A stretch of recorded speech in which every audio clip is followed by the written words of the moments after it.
Hey everyone, and welcome to In the Running, a podcast where we bring your local elections to life. We're your hosts, May Dapkus and Olivia Self, two juniors at Mountain Brook High School.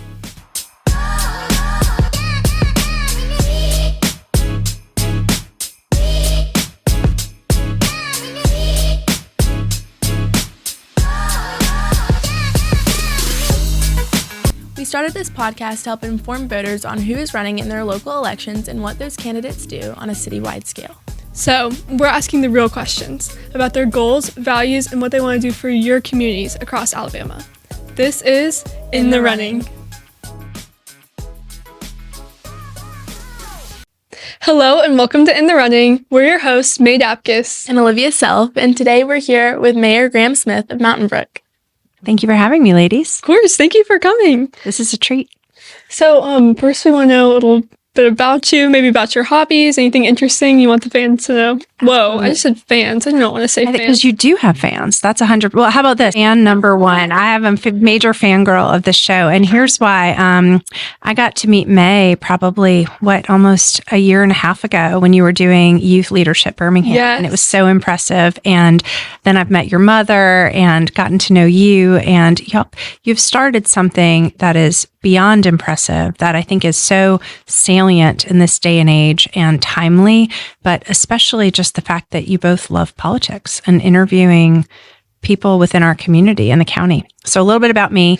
I'm Graham Smith. I did not grow up here. I grew up in Long Island, New York. However, a little story, but I have a very southern mother. She's from the middle of nowhere, South Carolina, Abbeville, South Carolina. Not middle of nowhere, but when growing up, it was real fun to go visit. And then my father grew up in New York. And so I was raised in Long Island. That brought me to school in Virginia at Washington and Lee, where I met my husband.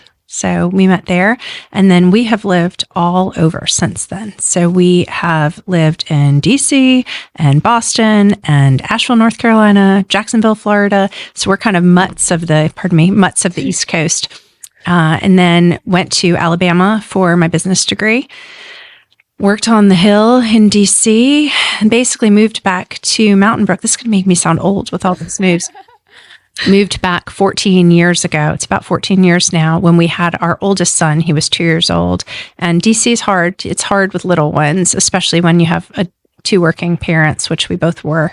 And we moved back to Mountain Brook. And, when you go to a new city, even though my husband grew up there, you want to make friends. You want to know people and just fit into a community. So there's no aspect of me that said, I'm going to be a politician, and I certainly never thought I would be mayor of Mountain Brook, but I just wanted to serve and give back to my community. That's always been something that's been important to my family, that's important to me, and I enjoy it too. I love the logistical challenge of problem solving, which I think is a major component, or has proven to be a major component of political service. It's every day you're hit with 1,000 little different puzzles.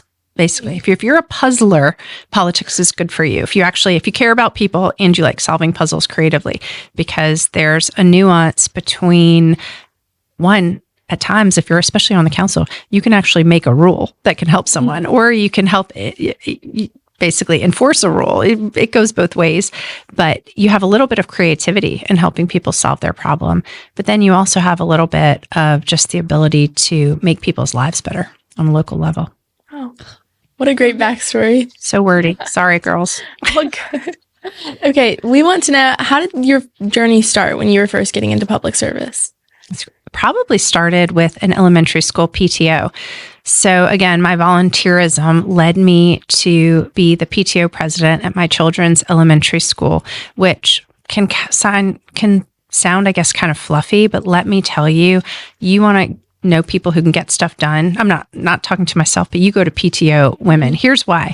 The accounting is done down to the penny, right? So you can manage a $100 million budget. You can manage a $200,000 budget. When you're doing it at PTO level, you are managing it to the penny. So I did that. But most interestingly, it was the COVID year. And so I was PTO president along the time with when the world shut down. And so every program that had existed within that school had to be, quote unquote, reimagined. And so basically you're trying to run a school year where you have kids quasi in school, sometimes there, sometimes not, and you've got to get inordinately creative, which is something that we were able to do and very proud of that time period. And after that, I got a call from, I'd always wanted to be on the city council, but I didn't really, I wasn't going to push my way into it per se. And I got a call that maybe the time would be right to do that. And so I threw my hat in the ring. It was not easy, May. You know that. It was not easy. I was not expecting that. Oh, yeah. Quite the campaign. But So it's so interesting to hear about all these different places you lived. I'm kind of interested to hear, how do you think your background, experiencing all these different things and coming to Mountain Brook, how do you think it uniquely prepared you to serve in this new role?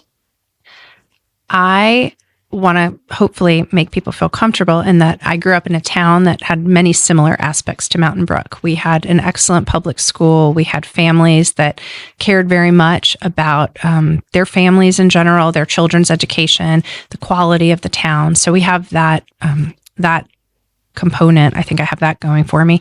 The other thing that I believe helps is I can bring potentially a slightly different view on things. I travel extensively. That's one of my favorite hobbies. You asked that earlier. I love to go see other cities. I take pictures all the time of municipal things. I'm such a nerd, but I have a scrapbook on my phone of sidewalks. And people in other places, they build things differently. They look at parks differently. They look at infrastructure differently. And I just find it personally fascinating. So, hopefully I can bring some of the perspective that I've seen living in different locations to here in micro ways. They're not massive changes, but municipal government, hopefully in a perfect world, is not a macro change. It's your most visceral local touch point with your government. And I'm not looking to overthrow or change anything on a grandiose scale. You're just kind of looking at micro improvements to make people's lives better a little bit at a time on a daily basis. I love that. In November, you were officially sworn in as mayor of Mountain Brook. How has that been for you? Any new progressions that you've made so far? It's been a delight. Thank you for asking. One of the things I initially thought I would struggle with, I was worried, I'm not going to lie, was we had transition. We had our beloved city manager leave. We had myself come after a beloved mayor, Stuart Welch. We had a new police chief. We have a new finance director. And that's new scares people. It especially scares people in a city like Mountain Brook where they like consistency. Let's just be honest about that. And so the other problem is it's really hard to come after people who have done a great job at what they've done. And so my first thing was just to hopefully start office and tell everyone it's going to be okay. We got this. A little bit of calm and confidence every now and then hopefully can appease people. And the transition's been wonderful. Our new city manager is off to the races with flying colors. Our police chief is just knocking it out of the park. And hopefully just that level of, okay, it's going to be okay, Mountain Brook. We can weather this change together. That's been one thing. And then as well, just incremental improvements throughout the day. I've started looking at all of our departments just to say, how can we maybe improve by 1% continually, streamline efficiencies, reduce redundancies, those kind of things. What do you think kind of makes Mountain Brook unique compared to other cities in your experience? We're a close-knit community, incredibly close. We value each other. We care for each other. There are few communities I've seen with that level of compassion for others. If we have someone who's sick, the next day there will be food at their door, things in their mailbox. Their children will be picked up from school. And that's irreplicable, right? What I do is not particularly important, I have to say. You can't, so I think sometimes, or I've noticed, oftentimes people put so much effort on government, right? Or what can the government do for them across? And when I speak to youth, which I have done a few times now, I've invented this thing called the club of the someone and the they, right? How many times have you heard maybe your parents say, someone needs to fix that pothole, or they really need to help with this, right? What I think makes a community strong is when you have a lot of people together who realize that they are the someone and they are the they. And Mountain Brook has that in spades. The people just don't say what they need, or residents don't. They also are willing to chip in and help, right? They do it themselves. We have a vast number of public-private partnerships, probably more so. And we have a generous community. We know that. Our library renovation will be up. We'll be renovating our library this year. That will be done with a public-private partnership. Our Jemison Park remodel will be done through public-private partnership.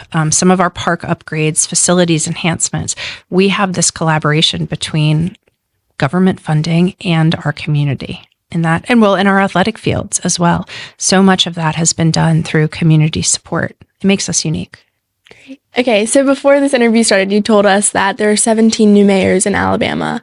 How has that change been difficult, and how do you think that they can overcome this issue and collaborate with each other? 17 new mayors. It's unreal in Jefferson County. And so in the county alone, we have 35 municipalities, 17 new mayors. What a wonderful opportunity. If there ever were a time to seize the moment and get us all marching together on the same page, working together, I can say we all attend the Mayor's Association lunches. Everyone's invited to attend, every mayor from every municipality. And we have had such a showing of new mayors because everyone's excited. They want to work together. We do that, if that helps anyone feel better. We do that all the time as it is. A lot of our public safety initiatives are cross-border municipalities. A lot of our infrastructure projects are cross municipalities. So it happens. But I want for your viewing audience to know that we're working on more of that, ways that we can have touchstones. And it doesn't have to be turning the apple cart over. It's, again, reducing redundancies. If, we all have cybersecurity insurance policies, right? Every municipality has that. Well, if there's a way that we can streamline the way that we pay those premiums or react to a cybersecurity incident, that's something that the public would never know about per se, but it's ways that we can collectively work together in the municipal sphere. Okay, so here's kind of a hard question, but what do you see as the most significant way that Mountain Brook could possibly improve? That's a great question. There's always room for improvement. What could we do? Let's see. Well, we have to be careful with the way that people build in our community. I don't know if we've had some change. People have just changed the way they like to live and they like to build. Runoff and smart commercial development are very important to us. Sometimes people may think that we don't have our eye on that, but making sure that we monitor stormwater and wastewater runoff is very important. So that's something we're looking at. We're actually going to be one of the first cities in Alabama to do a low impact design master plan, which you're probably like, what is that? Never heard of that. What that means is we have our water engineers that we partner with. They are actually looking right now at our critical basin. So critical basin is not your flood zone. It just means an area where you could have more runoff, have more water kind of issues. And what they're going to do for us is they're going to map out a number of projects. It could be 35 different projects, tiny little ways that we can help the water flow. It's almost like doing a sidewalk master plan or a city master plan. So that's something I'm very proud of that project. So interesting. It'll put us ahead. Yeah. Okay. Along with that, what are some other priorities or goals that you have for your term as mayor? Well, there are three things I always look at across the board, and they never fail. One is you have to make sure people are safe. That is critical. I cannot overstate enough the importance of that, because when you feel safe in a community, you can innovate, you can recreate, you can grow, you carry on your life. So just making sure that we have top-notch public safety will always be my number one priority. Number two is really almost getting out of the way of our businesses. Sometimes when government gets out of the way, that's the best way we can actually serve the community, which sounds strange, but it allows our businesses to flourish. So creating a community, be that permitting issues or any kind of restrictions that they feel, if we make it easier for our businesses to thrive, that helps the community overall. And then obviously protecting our schools and just make sure that our schools remain high quality. So you've talked about the library renovation and obviously these like little interesting master plans, but are there any other projects or initiatives that you want to give us a little peek at? Okay, we're always up to something. So I'll tell you one thing, the roundabouts in Mountain Brook Village, I mean, so we don't get a lot of thank you emails. You'd be surprised to know. I mean, we get a lot more like fix this, fix this, fix this. But we have gotten probably collectively about 25, which for us may as well be 2,000. Yeah. People love those roundabouts. They're amazing. They're amazing. I love them. Right? And they've virtually just obliterated the traffic congestion in that little sector. So we're going to be looking at doing some more roundabouts for the city.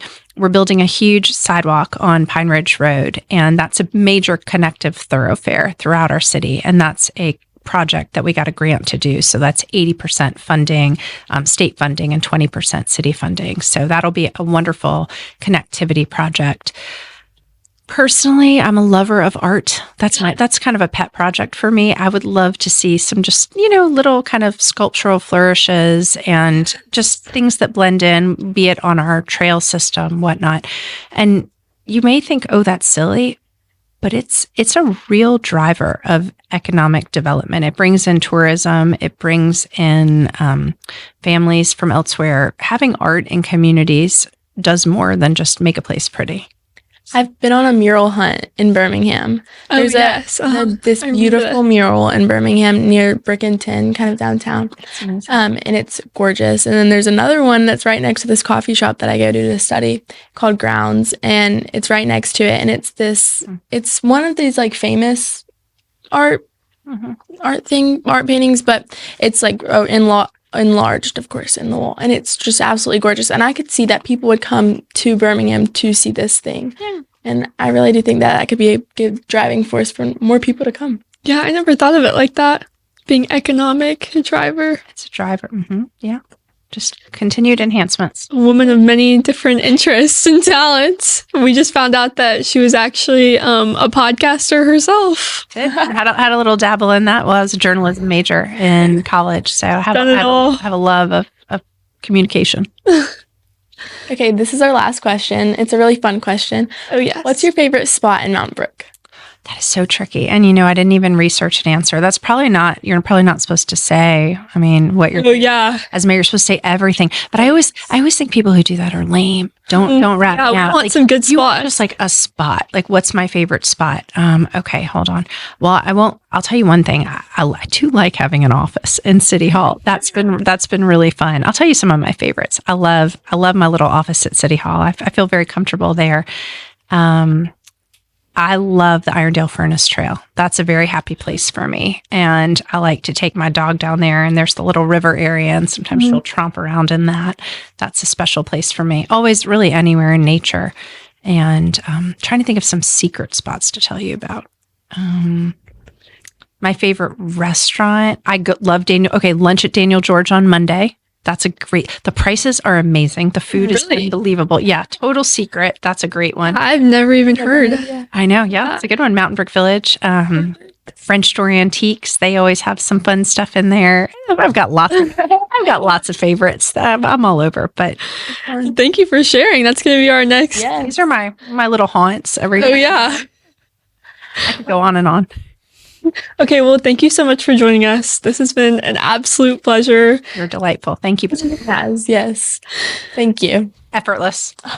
Well, thank y'all for tuning in, and we'll hope to see y'all next time. Bye.